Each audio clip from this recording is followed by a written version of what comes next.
Je voudrais revenir sur cette idée qui a été donc avancée à la fois par Serge et par Gilles sur l'évolution et les causes au sein des partis de gauche. Alors, moi, il y a des choses sur lesquelles j'ai du mal à comprendre, et pourtant c'est bien une réalité, mais je les comprends mal. C'est-à-dire qu'en fait, je crois que les premiers éléments forts de compréhension de ce mécanisme européen et de lutte contre l'appartenance à cette constitution, enfin ce machin, voilà.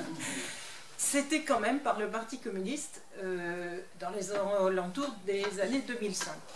Il me semble qu'à cette époque-là, le Parti communiste a fait un travail que je peux qualifier, de mon point de vue seul pour l'instant, d'assez remarquable, avec un document qui avait pris tout l'ensemble du traité, l'avait abouté, qui nous a permis d'aller dans les rues, discuter avec des gens. Moi, j'étais éberluée de voir l'accroche politique solide et forte qu'il pouvait y avoir, c'est-à-dire l'intérêt que pouvaient marquer les gens par rapport à ces discussions-là.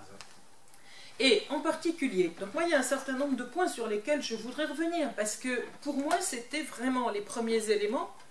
À l'époque, le parti de gauche n'existait pas, puisqu'il est arrivé, parce que je parle du Parti communiste, mais dans cette mouvance-là, il y avait aussi des gens qui venaient du Parti socialiste et qui ne supportaient pas donc, la position du Parti socialiste par rapport à ça, et je pense que globalement c'est à peu près les gens qu'on a retrouvés ensuite dans le Parti de gauche.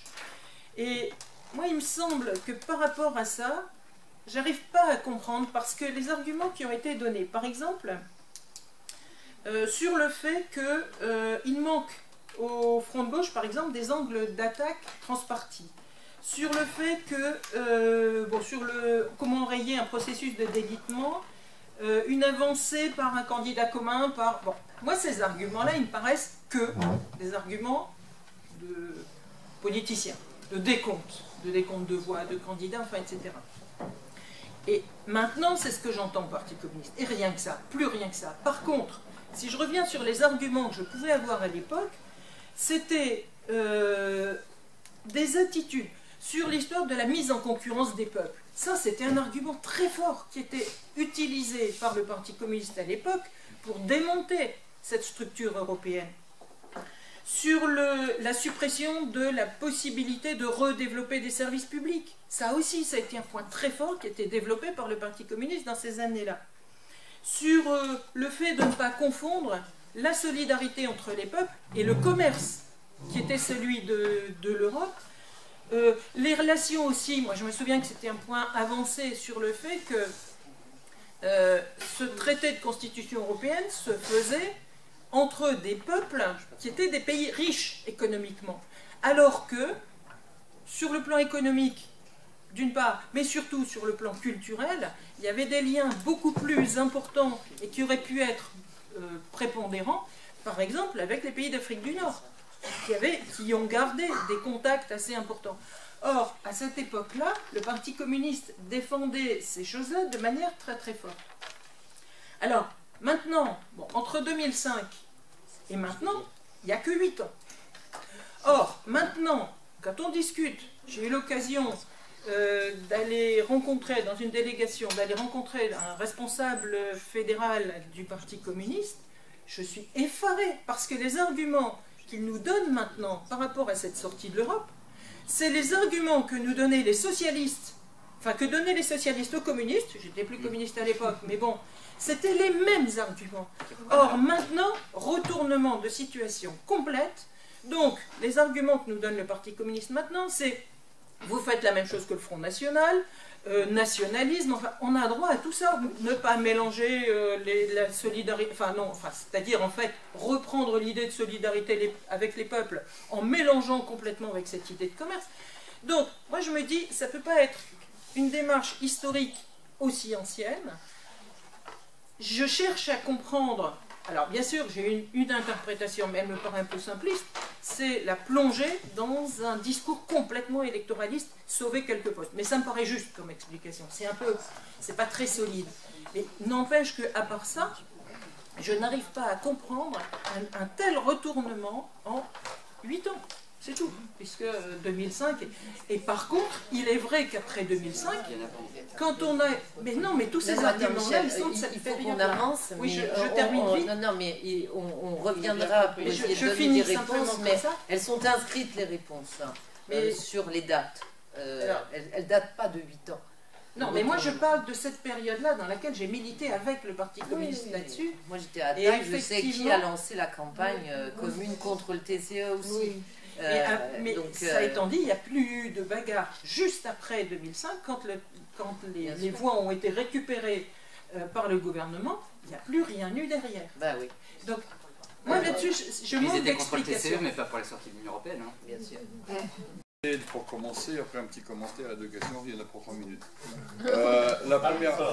La première aparté, c'est que c'est par rapport à Gilles, c'est pour dire que toute ta démonstration au départ sur les partis politiques, je pense qu'elle est également complètement valable pour tous les syndicats, qui ont exactement les mêmes positions et ils ont eu la même évolution.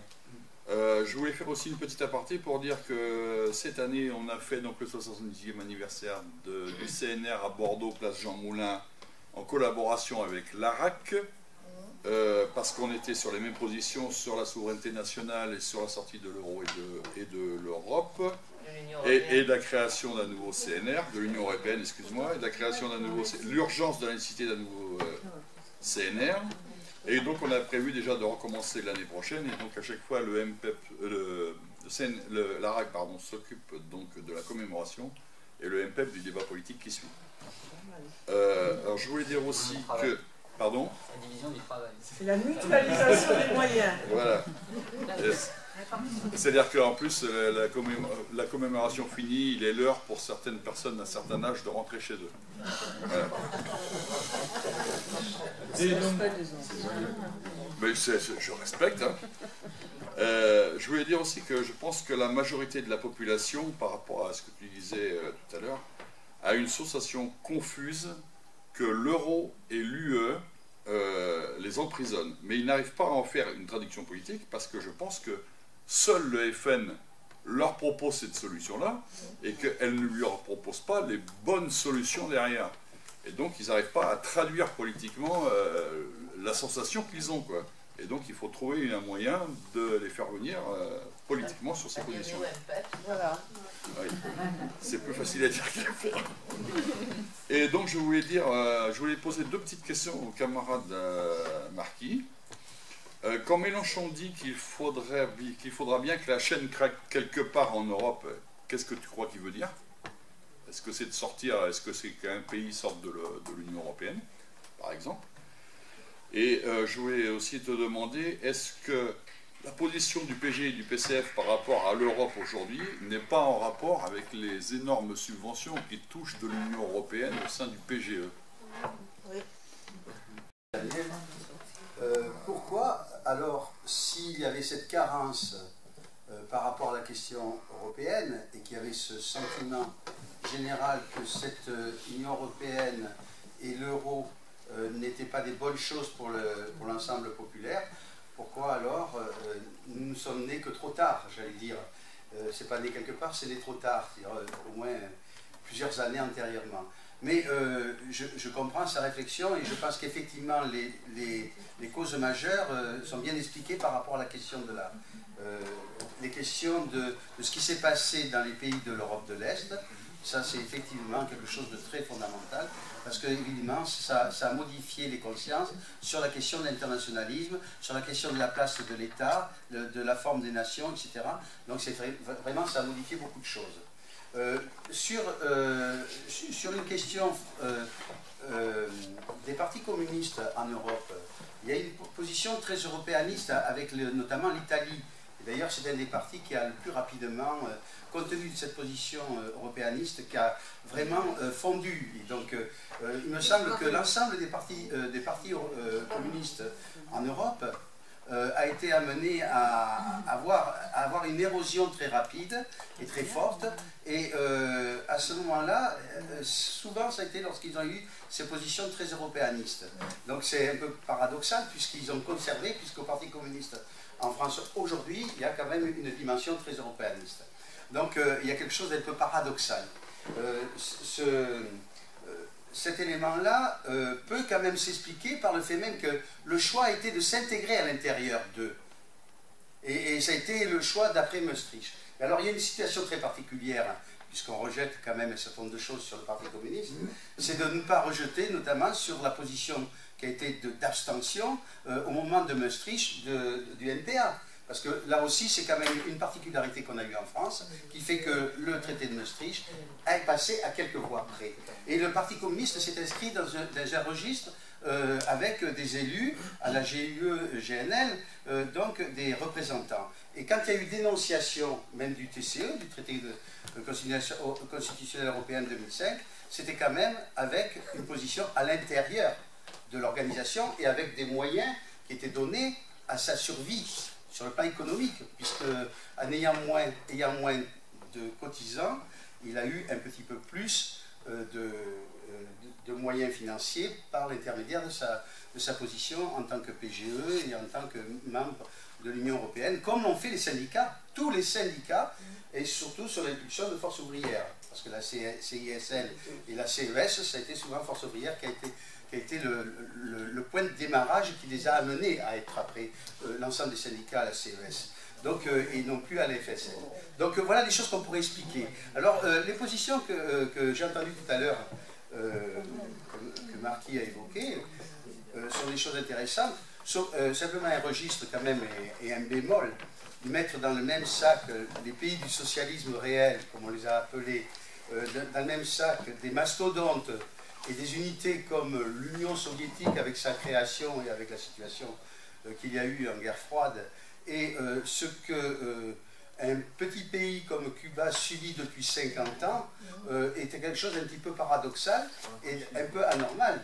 Donc une guerre d'étranglement, une guerre qui est effectivement violente, qui est pire qu'une guerre des fois avec les armes, bien qu'il l'ait tenté. Ces invasions, il les a tentées. Donc, je pense qu'il faut faire quand même des différences. D'ailleurs, c'est la preuve, c'est qu'ils ne sont pas dans la situation qu'a connue l'Union soviétique. Ils ne sont pas morts comme une espèce de verrue de l'Union soviétique. C'est quelque chose de tout à fait différent comme processus. Et c'était très intéressant. Le propos que tu as tenu en tant que PG, et ce qui est intéressant, c'est de tenir compte, effectivement, dans la conception écologique du monde, également des aspects culturels, des aspects historiques de chaque pays. Et donc, le multipartisme, aujourd'hui, en France, il y a eu 208 propositions, alors qu'en 90, il y en avait 28. Et que, vous savez que vous pouvez verser jusqu'à 7 500 € par personne dans chaque organisation. Il y en a qui versent dans plusieurs organisations. Il n'y a pas longtemps que ça a été modifié. Donc, n'oubliez pas que nous avons 208 partis politiques et que la démocratie n'est pas là.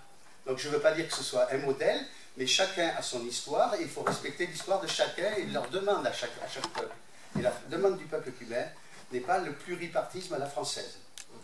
Qui devient récurrente, ces 6 ou 7 derniers mois de Jean-Luc Mélenchon qui appelle de ses voeux à ce que la majorité bascule en sa faveur en regroupant des gens du Front de gauche, des gens de Europe Écologie Les Verts et des dissidents du Parti Socialiste. Donc c'est sur ça qu'il mise. On voit une stratégie où il y aura certainement un point de rupture ou un remaniement ministériel ou une impopularité qui fera que des dissidents socialistes se mettront d'accord avec une partie de Europe Écologie Les Verts et avec le Front de gauche. Alors étant donné que c'est la chose qui rabâche aussi dans les médias, ce qu'il appelle, cet appel du pied qu'il fait à Écologie et Les Verts, moi je me demande comment on peut avoir un débat objectif et raisonner sur ce qu'est aujourd'hui l'Union européenne et l'attitude qu'il faut adopter vis-à-vis de l'Union européenne, en voulant se mettre en partenariat et à court terme, d'ici la fin du quinquennat, avec la seule formation politique qui a clairement affiché ses idées, c'est-à-dire Eva Joly, qui a dit « pour une fédération européenne ». C'est-à-dire que le partenaire aujourd'hui du Front de gauche et des communistes, c'est le seul qui a, lors des dernières élections, affiché son envie et sa volonté d'une fédération européenne.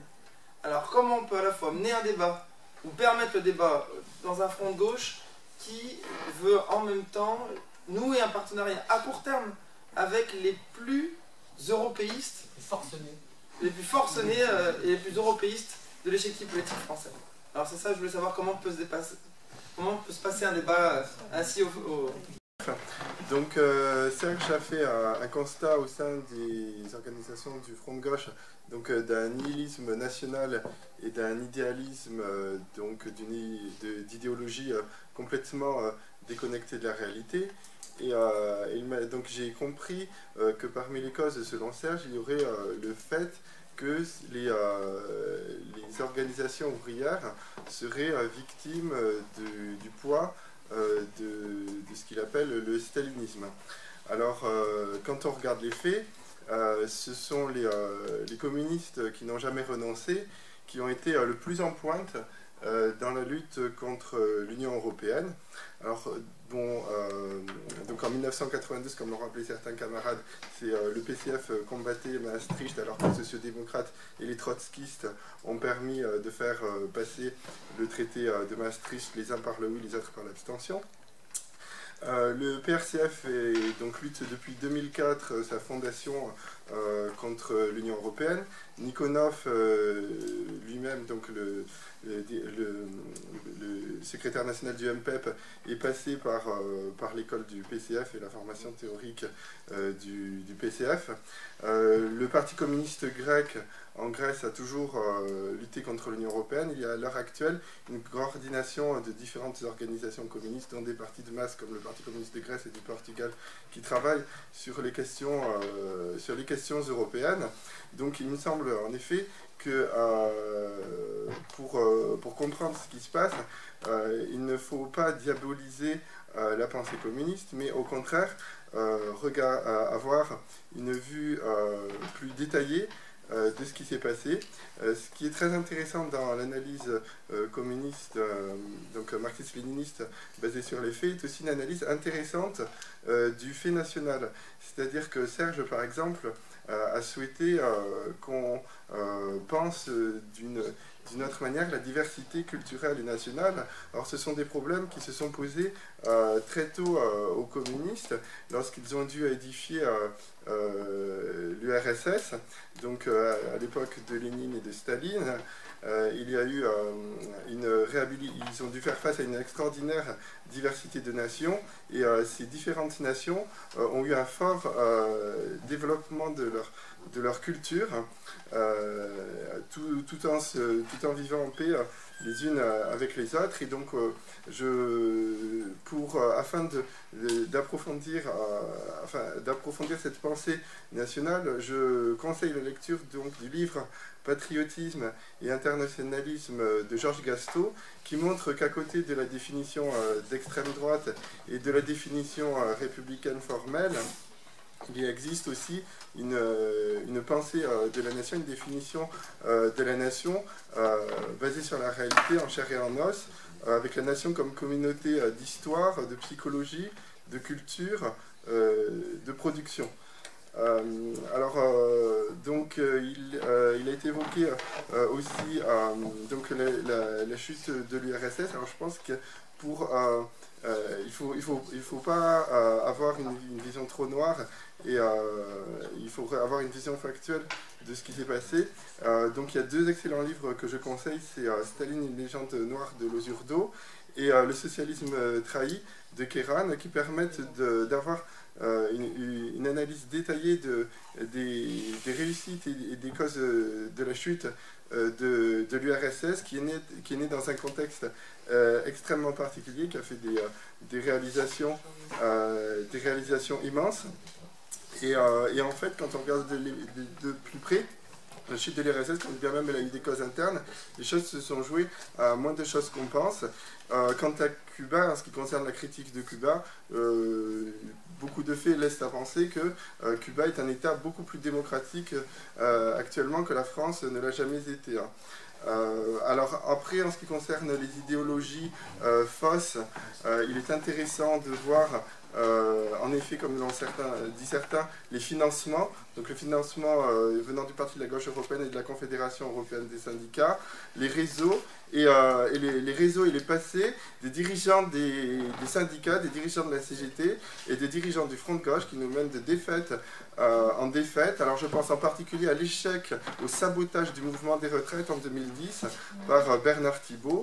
Et donc voilà, il y a un problème de confiance vis-à-vis des dirigeants. Je vais essayer d'être bref alors.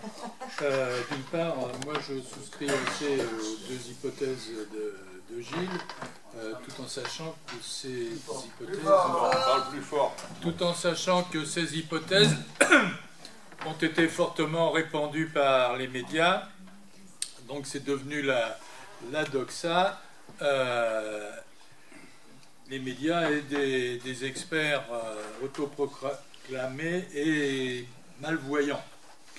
Bon, indépendamment de ça, je voudrais un peu relancer aussi la question de Pascal, parce que je pense qu'il y a aussi une troisième raison, c'est que les états-majors, non seulement du parti de gauche, mais de tous les autres partis, n'ont pas intérêt à sortir de l'Union européenne, parce que pour l'instant, je ne vais pas dire qu'ils sont achetés, mais tout au moins, ils bénéficient de subventions, de prébendes et autres, et ce n'est pas pour eux tout à fait, disons, inoffensif. Anodin, oui, c'était le mot que je cherchais. Merci, Gilles. Bon, ensuite, je voulais relever quand même quelque chose, c'est que quand on parle avec les militants de base, que ce soit du PS, du PC, du PG et j'en passe, on n'a pas le même son de cloche que ce que développent les états-majors. Ils sont même moins cloches. Ah oui, c'est certainement moins cloches. Mais moi, je pense que ceux qui bénéficient de l'Union européenne, c'est essentiellement les dirigeants, les états-majors. Ce qui expliquerait un petit peu le fait qu'ils n'ont pas tendance à essayer d'aller contre. Et j'exclus pas non plus les syndicats, je ne sais pas si je l'ai dit tout à l'heure, mais je pense que les syndicats actuellement... enfin, vous voyez ce que je veux dire. C'est bien. Moi, c'est pas l'impression que j'ai eue. J'ai eu l'impression que vraiment la campagne contre le TCE était menée en grande partie... par attaque, hein, vraiment, et il y avait quelques francs-tireurs, quelques intellectuels qui avaient leur site et qui a bien marché, mais je pense que tout de même, j'ai plutôt l'impression que le PC était un peu alarmant. Bon, ça, mais tout de même, moi je suis persuadée tout de même d'un truc, c'est que 2005 a été un tournant. Ils se sont fait avoir à plate couture, et ils se sont dit plus jamais ça. Et ils ont pris les moyens pour que ça ne recommence pas. Alors, les moyens, je ne les connais pas exactement, je suppose qu'ils sont en partie financiers. Hein. Tu en parles, Gilles, à l'instant. Je vois ceux qui ont viré les actuels MPEP d'attaque, c'était tout de même des gens qui profitaient un peu du système. Bon, je ne vais pas donner de nom, mais tout de même, il y a de l'argent par derrière. Hein. Les syndicats, les mouvements politiques et tout ça, les partis politiques en croquent. Hein. Donc, moi je pense que tout de même 2005, par rapport à l'Union européenne, a été un tournant par rapport à l'opinion des partis par rapport à l'Union européenne, c'était un tournant. Tout ça parce que, bon, bah, ils sont pas... ils obéissent tout de même à certaines puissances, hein, qui sont là pour que ça tourne. Hein.